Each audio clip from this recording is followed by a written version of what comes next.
Good morning, dear Sangha. Hi. Um, Welcome, everyone. My name is Kia, and as some of you may know, our Earth Holder Community CTC has currently doubled, grown in size. And so I'm one of the new members of the CTC, and I'm very, very happy to be here with other friends from the Sangha and seeing all your beautiful smiles here on my screen. I'll be the tech host for today's call, and so it's our first time doing this as a team. So your patience is greatly appreciated. We also would like to invite everyone, if you so feel inspired, to contribute, to give dana to the Earth Holder community.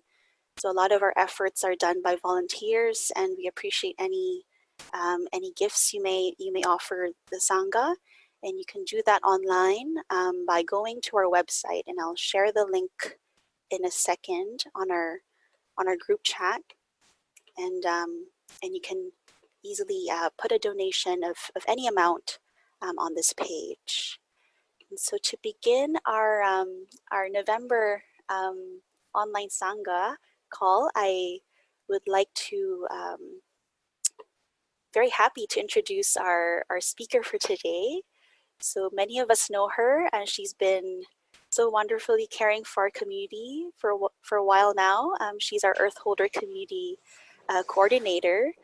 So Simona is serving as our facilitator too for today, and will be sharing a presentation that she's prepared. She's entitled the presentation for November as Supporting a Community as Transient as the Seasons. That's very beautiful, and for us to get to know more a bit about her before she speaks to us, I'd like to share her this bio that she's written. So Simona Coayla-Duba, and her pronouns are she, her, and hers, is an Andean-European Indigenous-Environmental rights activist and the Earth Holder Community Coordinator. She's calling us today from the Andes of Peru, the traditional home of her ancestors, the Aymara peoples. And Simona is an alumna of Naropa University's Environmental Studies Department, where she participated in an international academic research program at the Royal University of Bhutan's College of Natural Resources, and has since continued to explore intercultural communications around the human-nature relationship. And she's very excited about relational healing, creative and collaborative solutions, and climbing up mountains. So it's my real pleasure to introduce Simona, our dear friend, and she's here to begin our time together with by guiding us with a sit. And so Simona, I'll just make sure you're unmuted now, and I'll have both of us unmuted so that we could hear the bell as well. So there you go, you're good. All right. So sister, should I invite the bell for you? Yes, that would be wonderful. So we'll start with a sit with one of the 5 mindfulness trainings today. It's so good to be together. So thank you, Kia. So everybody, wherever we are, we're invited to comfortably arrive in our seat. Our feet might be resting on Mother Earth. Our spines are long and graceful, rested and strong. And our hearts are in our centers, beating with life. And when we hear the beautiful sound of the bell, we could get in touch once again with our breathing, and bringing our minds and our bodies back home to this beautiful present moment.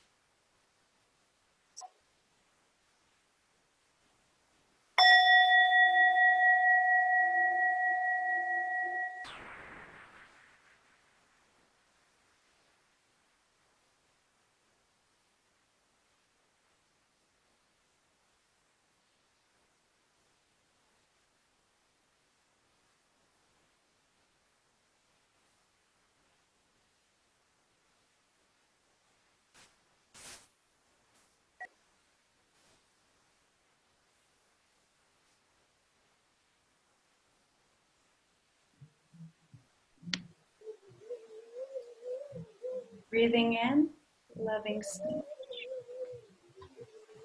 Breathing out, deep listening.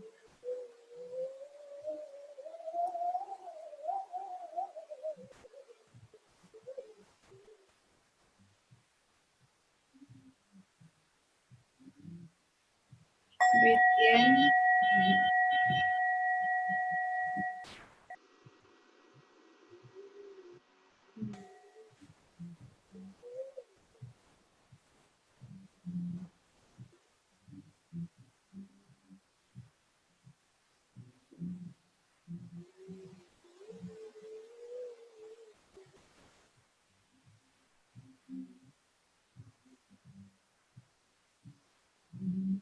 Breathing in, I am aware of the suffering caused by unmindful speech and the inability to listen to others. Breathing out, I am committed to cultivating loving speech and compassionate listening in order to relieve suffering and to promote reconciliation and peace in myself and among other people, ethnic and religious groups, and nations.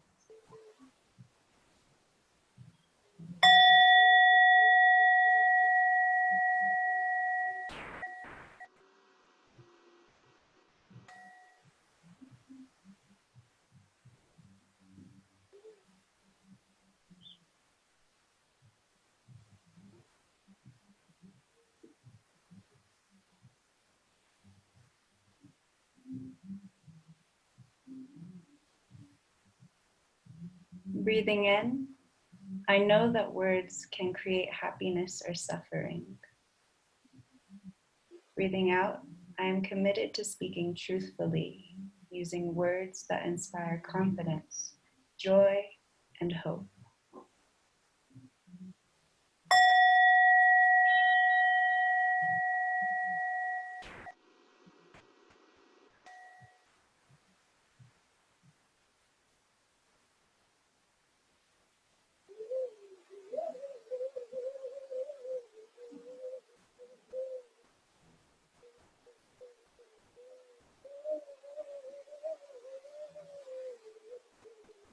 Breathing in, I am determined not to speak when anger is manifesting in me. Breathing out, I will practice mindful breathing and walking in order to recognize and to look deeply into my anger.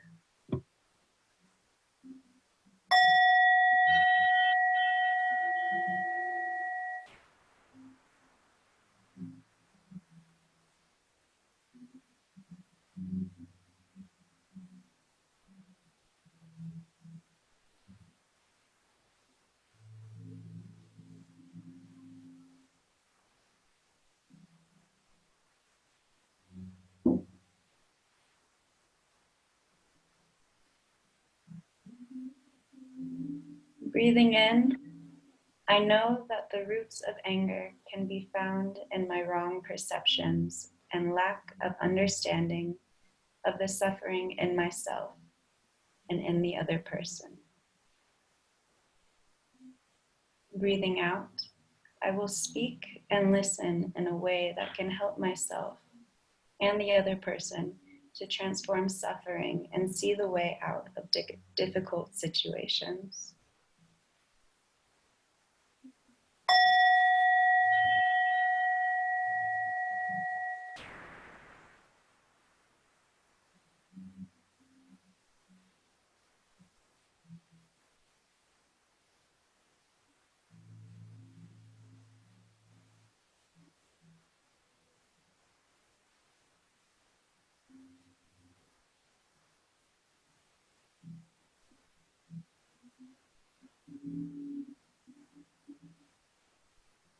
Breathing in, I am determined not to spread news that I do not know to be certain, and not to utter words that can cause division or discord.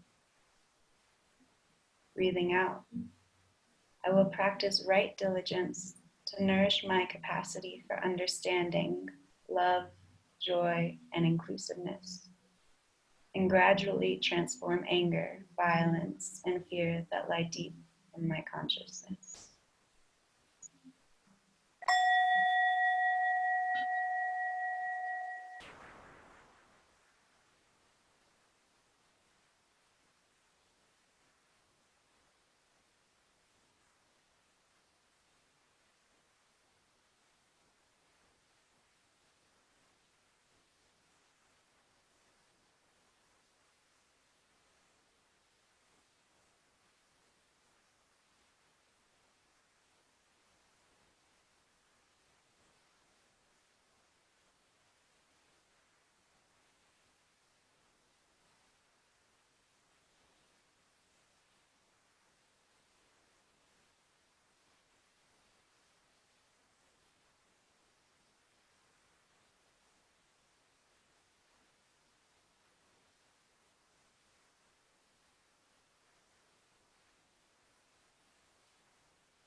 So hello, dear community, dear friends, dear Sangha, dear family, dear Thai.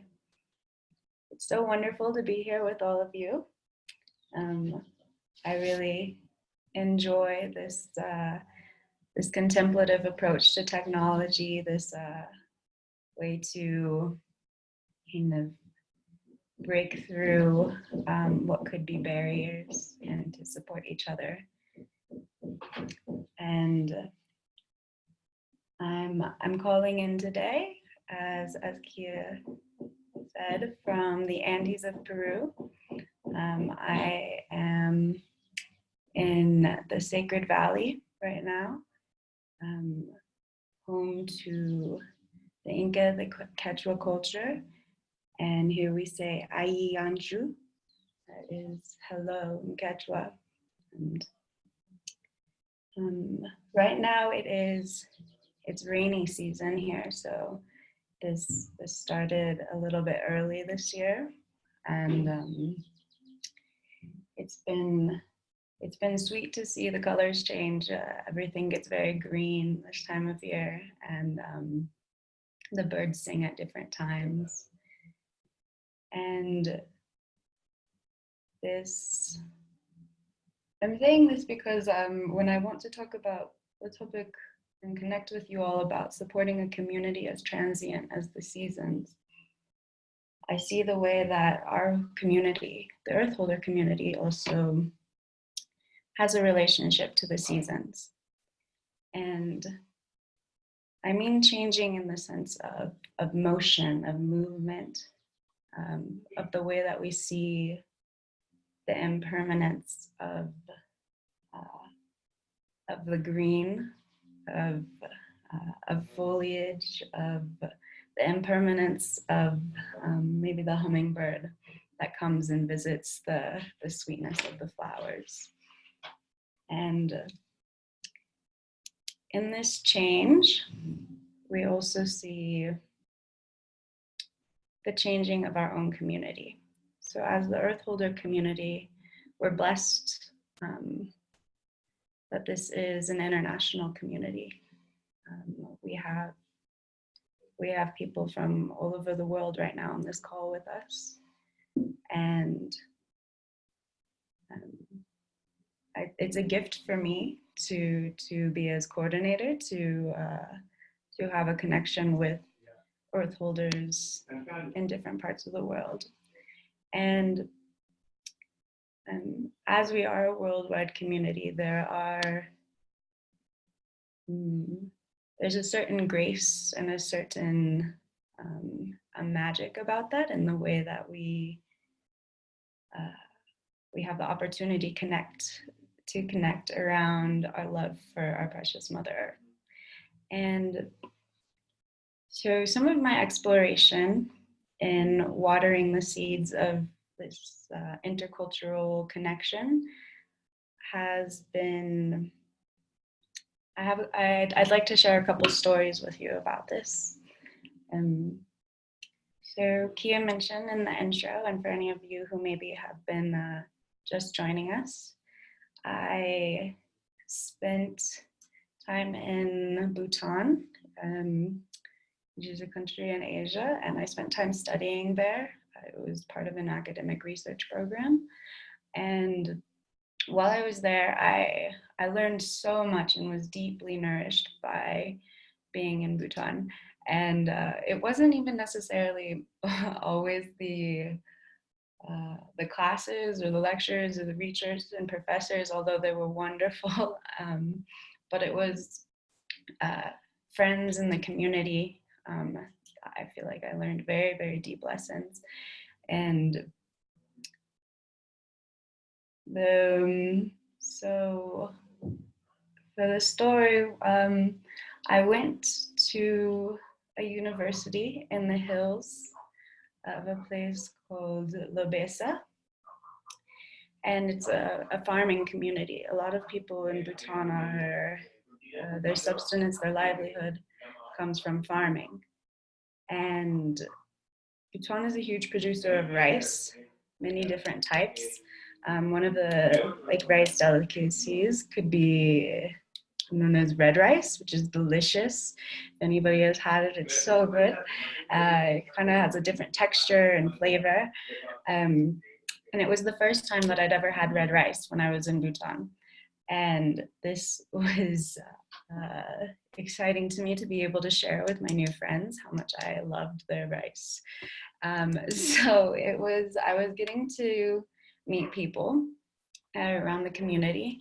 And I remember one day being walked home by a group of friends, and I got into this mindset that I think is very common, at least for conversations from where I grew up in the West, to have kind of small talk to get to know people and to fill space.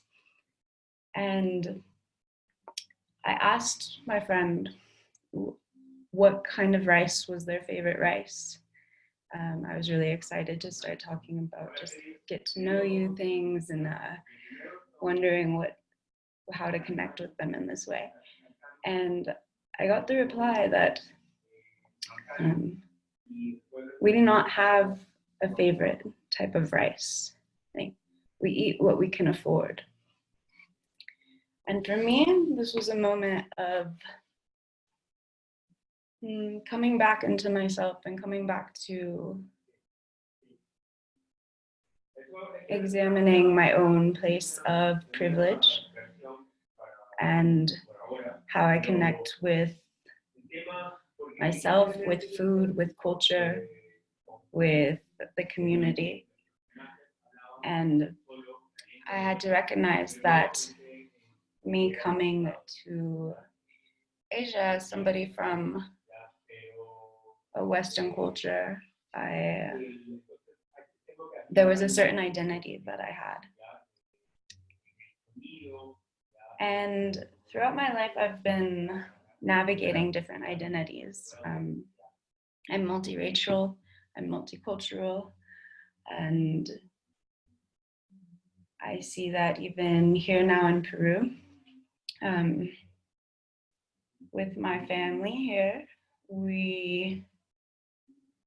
a majority of my family here are also farmers, and a majority of my family also work in the mines. You know, we are a colonized culture, and it's continuation of that. And so as as we continue to engage in these practices of extraction to the land here, I also have to navigate when I come to my family and how I show up and talk to them, because how I might talk to family in Peru about their mining practices and what they're engaging in will shift. And this, now to go to another story, I'd like to talk about what I did on the last day of October. So October 31st, I was involved in a reforestation effort here in the valley in a town called Coya. And it's the community organized a tree planting effort. So eucalyptus is a tree that's very common in this area. It does very well, almost too well. It's not native here. It was introduced, and it's actually to the point where the native species of trees cannot, they don't have space to grow. And so there's been efforts to remove the eucalyptus now and to reintroduce native species. And that is what this effort was doing. And so we went out and climbed up a hill. It was like a beautiful day. And when I first showed up to the community, not that many people were there. And we were kind of worried. We were like, oh, we have this goal to plant thousands of trees, 5,000 trees. And we're gonna have to dig a lot of holes. We're gonna be here all day. And we're waiting around for maybe 10 minutes pass, and we see almost like in a line, a progression line, these buses coming into the town. And as they get closer, we notice there's school buses, and out pour tons of school children from different parts of the valley who had, the schools had organized for the kids to come and plant trees. So we grew from just being, maybe under 50 people to, hundreds. And 5,000 out of 5,000 trees that were planted, I planted 5. And it was a beautiful, beautiful effort, climbing up and on the sides of the mountains. And the community had actually already planted, not planted, they had already dug many of the holes for everybody to come and plant. So it was kind of like an Easter egg hunt in a way. We were walking around the mountainside looking for holes, like, oh, found one there. And so this was very nourishing and a wonderful way to be a part of the community and engage. And as we walked down the mountain back into the town, I was connecting with a group of expats or foreigners that are living in the area that decided to come out, and they're connected with a local environmental organization that's been doing some great work here. A lot of cleanup work, a lot of education. And so as we got to the plaza, we sat down on the steps of the church, and we just kind of like a refreshing, talking with each other, joking around. And a man from the local community, he started walking towards the group of foreigners, Westerners mostly, and he had a big box that was filled with water bottles, plastic water bottles. And as he comes closer, someone in the group spoke up when he got really close, and he said, "We are at an environmental gathering. Like, we do not want your plastic water bottles. Like, please take those away." And these words, the way I'm saying them, if you could imagine him saying them with a little bit more spice and maybe more direct and strong, because he's coming from a place of passion, right? He is very charged about the waste and what that's doing to our Mother Earth. And he voiced that. However, we found that, this man, the one from the community, he turned around and he walked away because that's what he was told to do. And I look at it now and I wonder, what could have been a way that there could have been communication where this man, especially from the local community where this change is happening, that has organized this beautiful effort to reforest the area and to involve the children and the youth in it. What would have been a way to communicate and keep him close to us and to connect?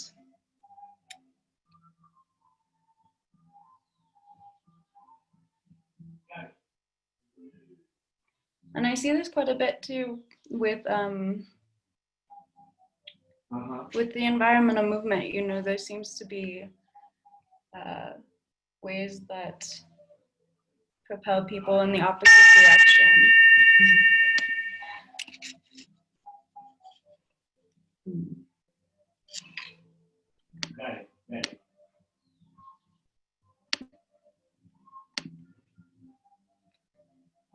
And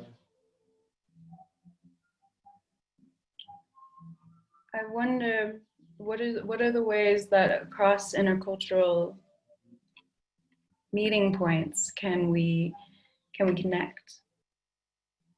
And how is it that when we enter a space, when I enter a space, how does it change? Not my values, those don't change, but how does it change how I communicate those? And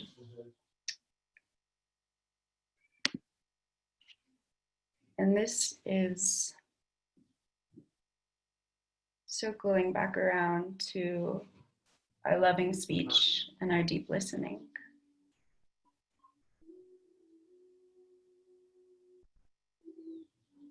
Because it is true, when we are aware of the suffering caused by unmindful speech and the inability to listen, when we are aware of this, we can commit ourselves to compassionate listening. We can commit ourselves to loving speech. And this is a path to relieve suffering, as our teacher has taught us.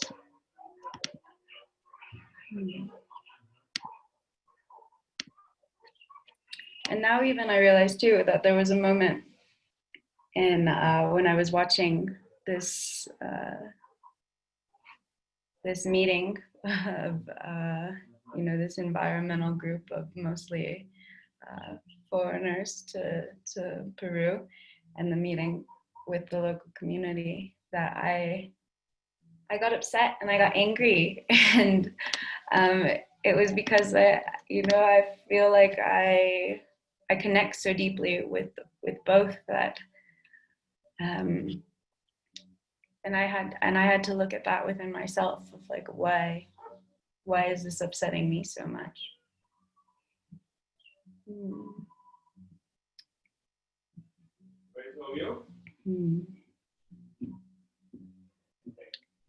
And so this begs the question of how do we support our community as transient as the seasons? Because when we say transient, we mean changing. And our community of being an international community of all sharing our home, are living in the same boat, Mother Earth, then how can we as an Earth holder community support each other, knowing that we all are relating in our own ways, but to the same Earth?